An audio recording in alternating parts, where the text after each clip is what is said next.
نقلت صحيفة إسبانية ما وصفته بتفاصيل 17 ساعة من التوتر عاشتها الدبلوماسية الإسبانية جراء ضغط كبير من المغرب من أجل مغادرة زعيم جبهة البوليساريو إبراهيم غالي لإسبانيا. وقالت صحيفة أوكو دياريو نقلا عن مسؤولين شاركوا في جهود ترحيل غالي إن هواتف الخارجية الإسبانية لم تتوقف الثلاثاء الماضي. وأشارت الصحيفة إلى أن غالي قال إنه سيغادر إسبانيا دون المثول أمام القاضي، وهو ما دفع الرباط إلى تحذير إسبانيا من أن ذلك سيزيد الأزمة تعقيدا، لتقرر حكومة بيدرو سانشيز أنها ستسمح بمغادرة زعيم البوليساريو لكن بعد مثوله أمام القضاء. وكشفت الصحيفة أن خطة رحيله الأولى كانت تقضي أن يغادر على متن طائرة دون تسجيل المعلومات الإلكترونية عن الرحلة ومعرفة البيانات حول الطائرة التي كانت تنتظر الضوء الأخضر على مدرج قاعدة بوفاريك العسكرية على بعد 35 كيلومترا فقط جنوب غربي العاصمة الجزائرية.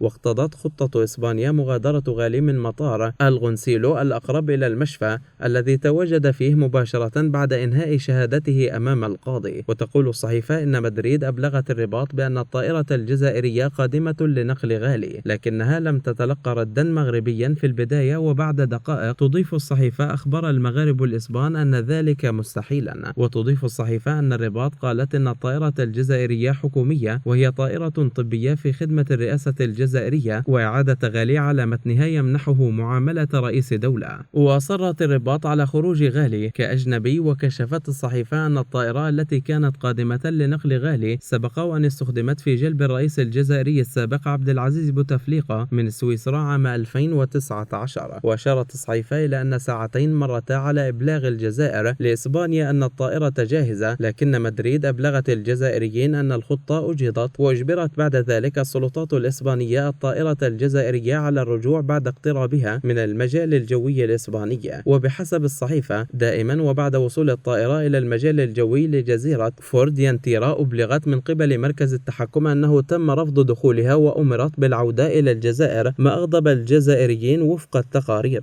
وتقول الصحيفة إنه بعد دراسة خيارات متنوعة وقع الاختيار على شركة فرنسية مرموقة ومكلفة متخصصة في نقل المدنيين الأثرياء من إفريقيا لنقل غالي إلى الجزائر. ووفق الصحيفة عند هذه النقطة عادت الدبلوماسية المغربية لتشترط أن يتم نقل غالي دون أن يرافقه أي مسؤول إسباني، وهو ما استسلمت له إسبانيا والجزائر بسبب الوضع. وغادرت الطائرة دون أن يكون مسارها مدرجا على أنظمة مراقبة الرحلات الجوية، ولكن وجهتها لا لبس فيها، تقول الصحيفة.